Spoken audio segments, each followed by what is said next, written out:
Welcome to Sacrilegious Discourse. For this is what the Sovereign Lord says. Why do you need prophets to tell people who you are and what you want? If you can justify everything that the God of the Bible has done, then you can justify any of your behavior. A lot of this mentality is trickling into what is now mainstream right-wing Christianity. I am capable of empathy greater than this God of the Bible. This is a Bible that they tell kids. This is the good Lord. This is the good book. He is fantasizing about murder, mass murder. Head over to sacrilegiousdiscourse.com right now to find out how to leave us a review or support us on Patreon.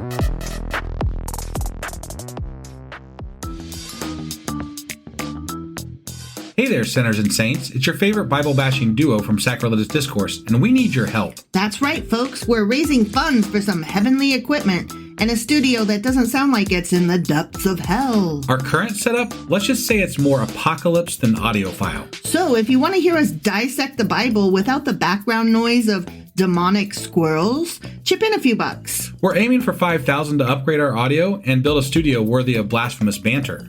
Donate today and help us spread the good word of atheism. You can find a link right on our homepage, sacrilegiousdiscourse.com. Every dollar counts. Even if it's from your collection plate.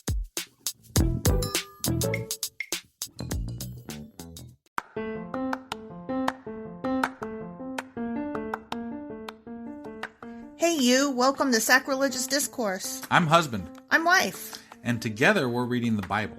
Starting with Genesis and eventually ending with Revelations, we're working through every book and offering our atheist 2 cents. Or shekels. Yeah, those. We're asking questions and pointing out all the nonsense. We aren't academics or scholars. Nope. In fact, when it comes to religion, we really don't know anything at all. What we've learned so far is that God's a dick. Oh, he really is, isn't he? If you're interested in how we reached this startling conclusion, maybe start from episode 1. Otherwise, jump in anywhere. It's all good. Yep.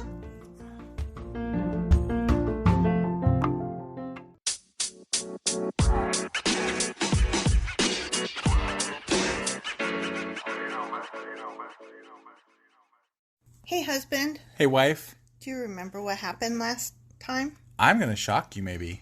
Uh-oh. Yeah.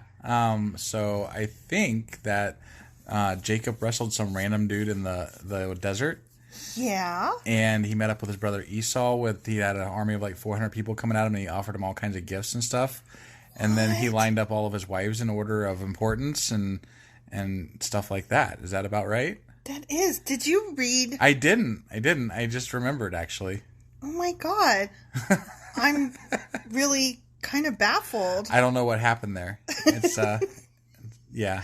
So yeah, that all happened. That all happened. Did I miss anything? The hip bone. Oh, yeah. It's connected to the stupid bone? Yes, that Okay. one. Yeah. Yep. Yeah. Got it. That is all that happened. That is correct. Awesome. It's It's our first time for everything, you know? I just kind of don't know where to go with that. I was not expecting that. That's why I did it. You weirdo. All right, so what are we talking about today? We are going to talk about Genesis chapters 34 and 35. Awesome, let's do this. Okie dokie.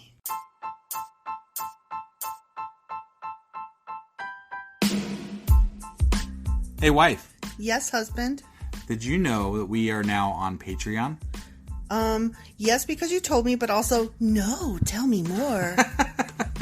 So we're on Patreon now. Are we? We are, and our supporters can go there and support us, and we have multiple levels all the way up to You Killed God. That sounds really drastic and escalated quickly-ish. Well, no, there's multiple levels before there, so it escalates on a sliding scale of, cheap to not cheap. Oh. But, we can definitely use any amount, so, like, any support is always appreciated. So what exactly is Patreon? It's a place where you can show your support for our podcast. And Just our podcast? any podcast or any performer. But, we're the ones that, you're listening to right now. So maybe you should, support us. That'd be awesome. That would be awesome. But we love you anyway. So all you got to do is go to Patreon, look up Sacrilegious Discourse. It's actually patreon.com/Sacrilegious Discourse is our actual main page there. So head on over and send us some love. Yeah.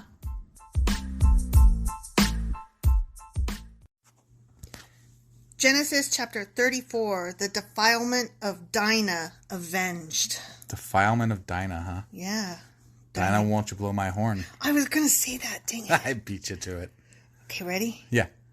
One day Dinah, the daughter of Jacob and Leah, she's the dog one. Oh, yeah. The one without the sparkle. Yeah, she kept hoping that he would like her after this kid, and then the next kid, and then the next kid, and then the next kid, and then the next kid. And so on and so forth. Yeah. One day Dinah, the daughter of Jacob and Leah, went to visit some of the young women who lived in the area. But when the local prince, Sheshem, son of Hamor and Hivite, saw Dinah, he seized her and raped her. But he didn't blow a horn. Jesus Christ, but Yeah, he seized her and raped her. I mean, we knew there was more rape coming. Had to be. But then he fell in love with her. Of course. I mean, I always fall in love with people I rape. Oh my God. You? Don't worry, I don't rape people. I was Sorry. going to say, that's gross. Don't joke. Yeah, that wasn't even funny. Yeah, sorry. Let's do a rewind on that. Yeah, I just, what are you supposed to say when they just rape people left and right, and then they fall in love with them? It's just crazy. It's so gross. But then he fell in love with her, and he tried to win her affection with tender words. He said to his father, Hamor, "Get me this young girl. I want to marry her." Oh my God. I think they're confusing lust with love. Always. Once again. Always. It's always confused in this book. Yeah. Soon Jacob heard that Sheshem had defiled his daughter Dinah. But since his sons were out in the fields herding his livestock, he said nothing until they returned.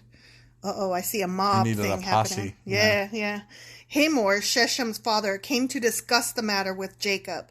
Meanwhile, Jacob's sons had come in from the field as soon as they heard what had happened. They were shocked and furious that their sister had been raped, as well they should be. They should be. Sheshem had done a disgraceful thing against Jacob's family, something that should never be done, obviously. Right. Hamor tried to speak with Jacob and his sons.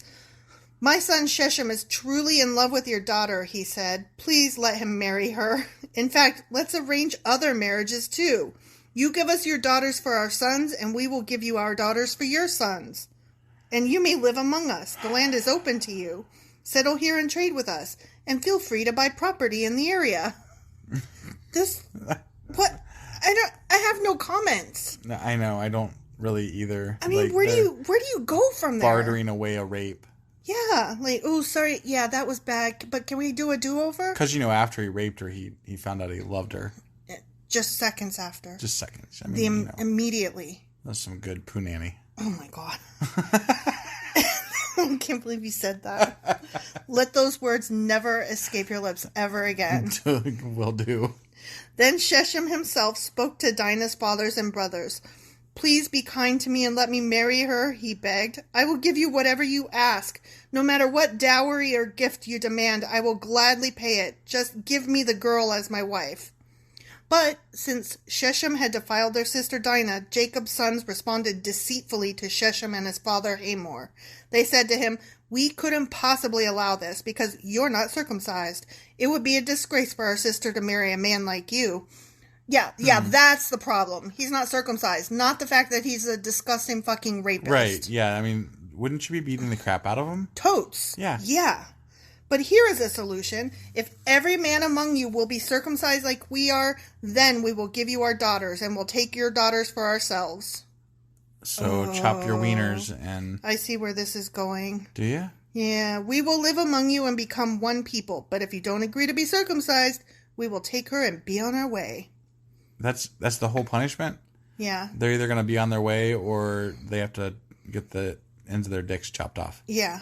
Okay. And this is where people, like down south, when their daughters get raped, they try to marry them off to the rapist. This is where that comes from. Got it. I hate this Well, book. and, double bonus, they're converting them at the same time to, God's word and all this stuff. I or hate whatever. this book so hard. Right. It's sick. Hamor and his son Sheshem agreed, of course, to the proposal. Because, of course, they did. What option they could have let him go, I guess. Right. But he loved her. Yeah. So, Yeah. Sheshem wasted no time in acting on this request, for he wanted Jacob's daughter desperately. Like you said, it must have been real good. He just grabbed the closest knife and whacked that right off, huh? Sheshem was a highly respected member of his family, and he went with his father Hamor to present this proposal to the leaders at the town gate.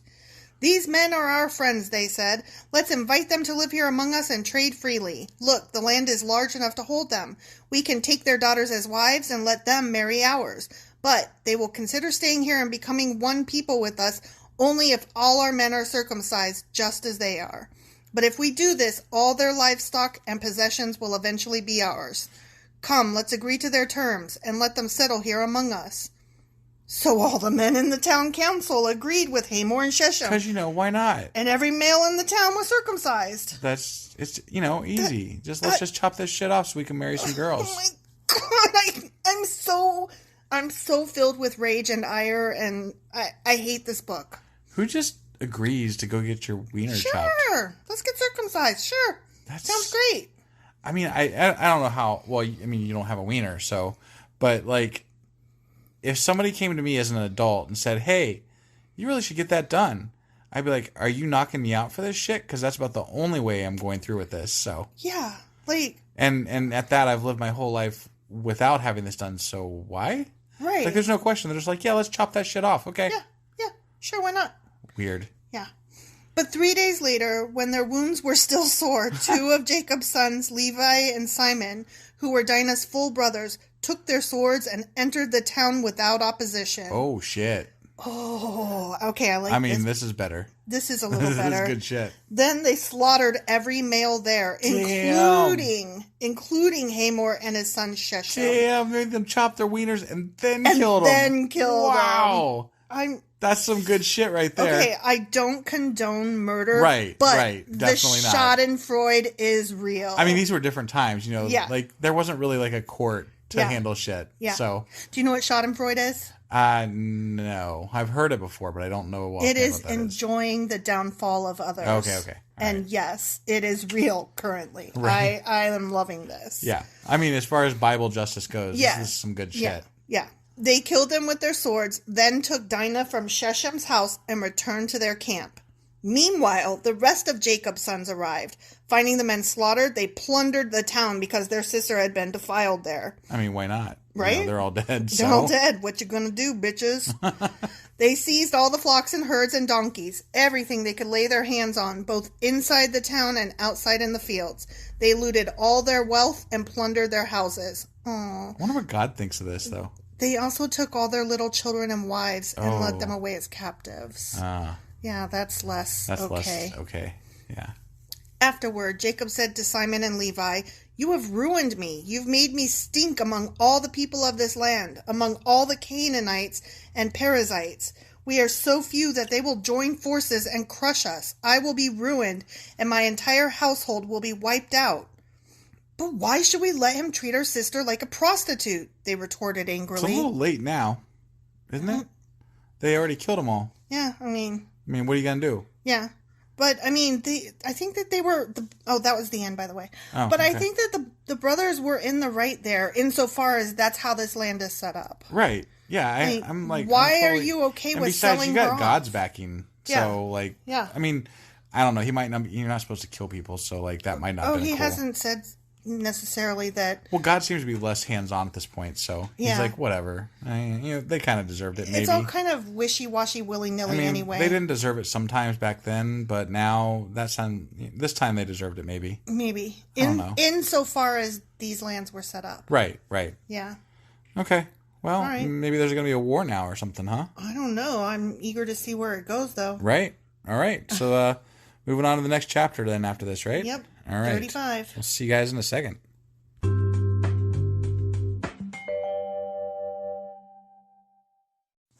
And we're back. Chapter 35. God blesses Jacob at Beth-el. So this doesn't sound like war. It does not, does it? No. And it sounds like God maybe wasn't that upset, was he? I mean, a blessing doesn't sound like upset. Yeah. Then God said to Jacob, "Get ready and move to Beth-el and settle there. Build an altar there to the God who appeared to you when you fled from your brother Esau." Oh, wait, is that the wrestling guy? The God... Oh, the God that appeared to him. Oh, that was when he was moving out to his uncle's land, Laban. Yeah. Okay. He's All like, right. build Sorry, an altar to the God. Yeah. The God. That God that appeared to you. Me, myself, and I. So confusing. I know, right? So Jacob told everyone in his household, Get rid of all your pagan idols, purify yourselves, and put on clean clothing. Oh, remember his Rachel. Rachel took those idols. Yeah, I wonder if that's going to come back into play. I don't know. If Chekhov's gun means anything, it will come back to play. So Jacob told, I just read that, blah, blah, blah. Okay, we are now going to Beth-el, where I will build an altar to the God who answered my prayers when I was in distress. He has been with me wherever I have gone. So they gave Jacob all their pagan idols and earrings. Random. And he buried them under the great tree near Shechem. As they set out, a terror from God spread over the people in all the towns of that area. A terror from God? So no one attacked Jacob's family. Oh, okay. A terror from God spread across the people. So I guess that saved them from all those people that would have been mad that they killed that whole family. Yeah. And their friends and stuff, and then enslaved their... After having chopped their wieners. After chopping their wieners, so they're good. Yeah. Okay. Because God's on their side. Yeah. Right. That's lucky. That's lucky. Eventually, Jacob and his household arrived at Luz, also called Beth-el, in Canaan. Jacob built an altar there and named the place El Beth-el, which means God of Beth-el, because God had appeared to him there when he was fleeing from his brother Esau.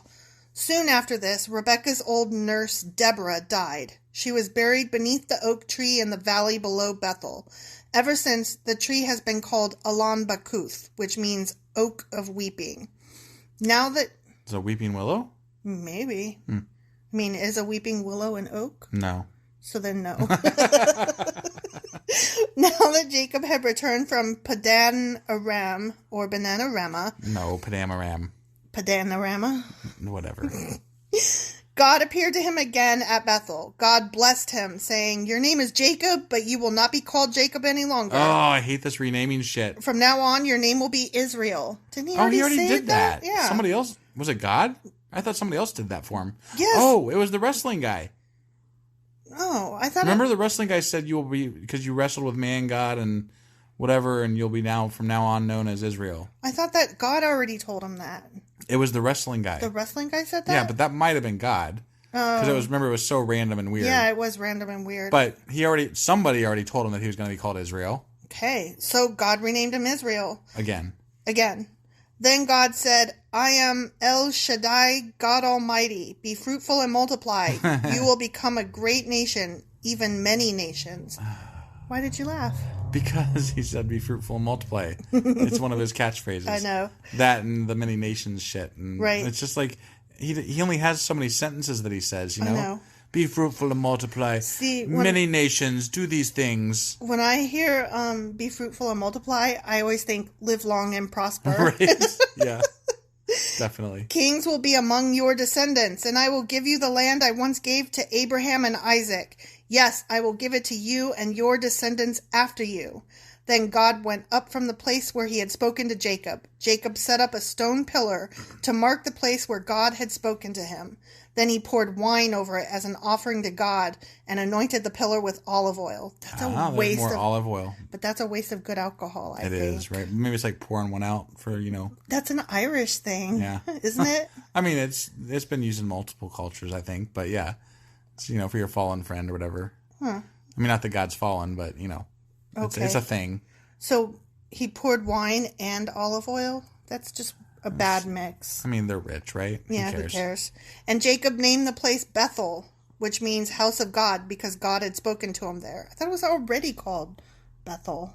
Yeah, and it had another name, Luz or whatever. Yeah. So, whatever. I don't know. He named Beth-el. Everything apparently has two names. Jacob, Israel, the other guy. Abraham. Yeah. Whatever. Everybody has two names, apparently. The death of Rachel. Oh, did she keep an idol? I don't know what's happening. Leaving Beth-el, Jacob and his clan moved on toward Ephrath. But Rachel went into labor while they were still some distance away. Her labor pains were intense. After a very hard delivery, the midwife finally exclaimed, "Don't be afraid, you have another son." Rachel was about to die, but with her last breath she named the baby Benoi, which means son of my sorrow. The baby's father, however, called him Benjamin, which means son of my right hand. So Rachel died and was buried on the way to Ephrath, that is, Bethlehem. Jacob set up a stone monument over Rachel's grave, and it can be seen there to this day. Then Jacob traveled on and camped beyond Migdal Adir. That's interesting that they were at Bethlehem. Yeah. Because obviously that comes up later. Right. So in the New Testament. Right, right. Many, many books from now. Sure. But it's already... already a place. Right. It's already a place. So the sons of Jacob. While he was living there, Reuben had intercourse with Bilhah, his father's concubine. Gross. And Jacob soon heard about it. These are the names of the 12 sons of Jacob. The sons of Leah were Reuben, Jacob's oldest son, Simon, Levi, Judah, Issachar, and Zebulun. The sons of Rachel were Joseph and Benjamin. The sons of Bilhah, Rachel's servant, were Dan and Naphtali. The son of Zilpah, Leah's servant, were Gad and Asher. These are the names of the sons who were born to Jacob at Padan Aram. You couldn't stop me. The death of Isaac. Isaac. So Jacob returned to his father Isaac. Oh, that's Isaac. That's okay. Isaac. Sorry. In Mamre, which is near Kiriatharba, now called Hebron, where Abraham and Isaac had both lived as foreigners.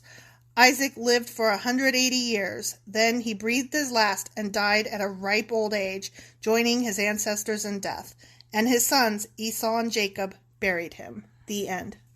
I mean, technically it's not a ripe old age compared to those 500 and 700 years that people used to live and stuff. Yeah, I guess. But it's longer than what I still want to know where we are in the whole, in the timeline. Humans should not live past 120 thing. Yeah. Are they getting special treatment because they're the chosen people or whatever? Right. I don't know. But... Because I thought after... I thought he was done with that. Yeah. The long life thing. But y'all stopped living. they're now referring to 180 years as a long life, whereas that didn't used to be a long life. Right. But it's still longer than what he said. You know what I mean? Yeah, it's still longer than the 120, but not long, long, comparatively speaking. Right, right. So... Yeah, it bothers me, because I'm like... It's not...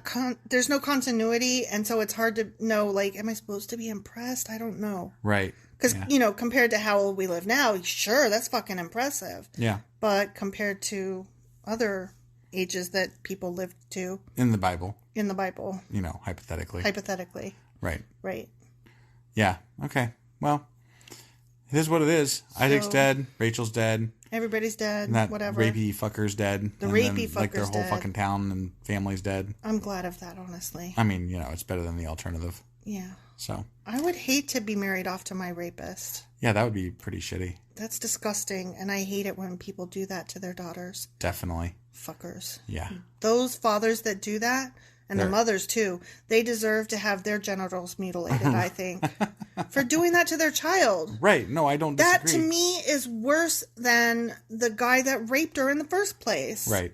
Any parent who would say that you have been raped, therefore you are defiled, that is disgusting. And the only way to fix it is to marry you off to the guy who made you such a disgusting whore. Well, but women were considered lesser than men, right? Yes. So, and even in society still today, I think in some cultures, even in the United States, are considered lesser than men. Well, yeah. Right. So it's often been the case that people view it as partly or maybe even a large part the woman's fault because she was too pretty. Yeah, because men are monkeys and they can't be held accountable. Right, right. They can't help themselves. Obviously, just for the record, we don't agree with that. That's bullshit and that's crap. Absolutely. But well, you know what? Here's my thing, and I've made this argument before, and I know we're going off track a little bit here. I am willing to believe that men are monkeys who cannot help themselves. But as such, that makes men complete and utter animals who are no longer allowed to be in positions of authority. They cannot drive. They cannot vote. They cannot leave their home. They have to do all of the housework and they have to do the menial things because they're animals. They're fucking monkeys. So I'm just saying I have zero problem. If that's the road you want to take, I can't help myself. I was so tempted. That's fine. That's fine. Then men can no longer vote and drive. They are fucking monkeys. They said so. They can't help themselves. Like I said, we don't agree that that's the case. Well, I agree with one or the fucking other, and they need to pick a side and get there. Either they're animals, in which case I don't any longer have to listen to any man ever, or they are responsible and they're merely pieces of shit who choose to do the naughty things that they do, and I hate them. Right. That's all. That's all? You're That's getting all. a little worked up, so I was. That's why I paused for a second. I was letting you, realize that you're going off. So Well, it's a sore subject with me, Yeah. and probably with most women, I would imagine. I'm quite certain, especially when you have to believe in, not us, but when people have to believe in religions where women are just nothing. Yeah. So, it's bullshit. It is bullshit. All right, well, join us next week for some more bullshit. Yeah, we'll be reading Genesis chapters 36 and 37. Joy. Woohoo!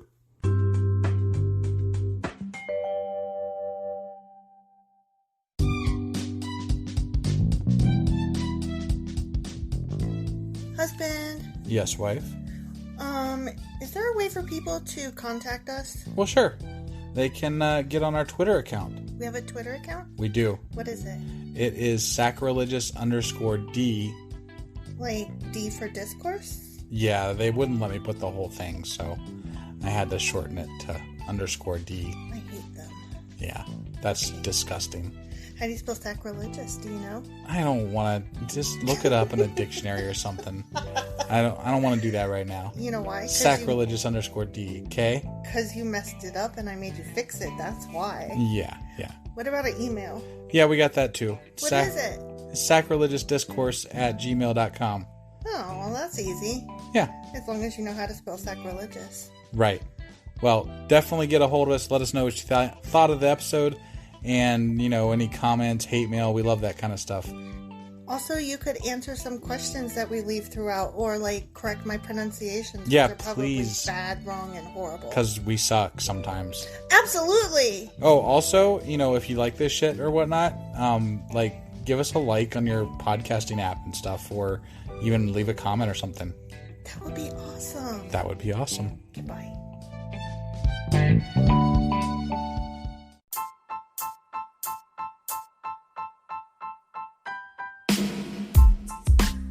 Hey, wife, I guess that's the end?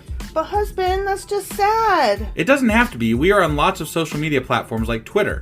Our handle there is sacrilegious_D. For D's nuts. Oh my god. Stop doing that. Anyway, we're also on Facebook, Instagram, and Pinterest. There's a link to all of our social media sites at our website. Ooh, we have a website? Yeah, it's sacrilegiousdiscourse.com, where you can also find a link to our merch shop. We have a merch shop? Yep, we have podcast-themed clothing, mugs, notebooks, and more, as well as an atheist and science-themed products.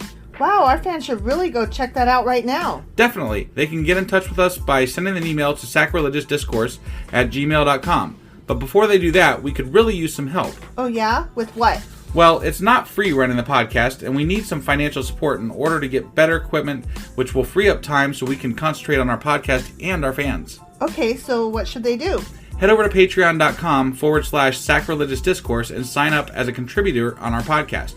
Supporters there receive additional bi-weekly episodes that we record just for our Patreon members for as little as $2 a month. Also, we'd really appreciate it if you would like and subscribe on whatever platform you're using. And Apple Podcast reviews help us out tremendously. Like and subscribe. Leave an Apple review. Join us on Twitter. Support us on Patreon. That's a lot of instructions. Don't forget to say thanks. Thanks! Okay, bye.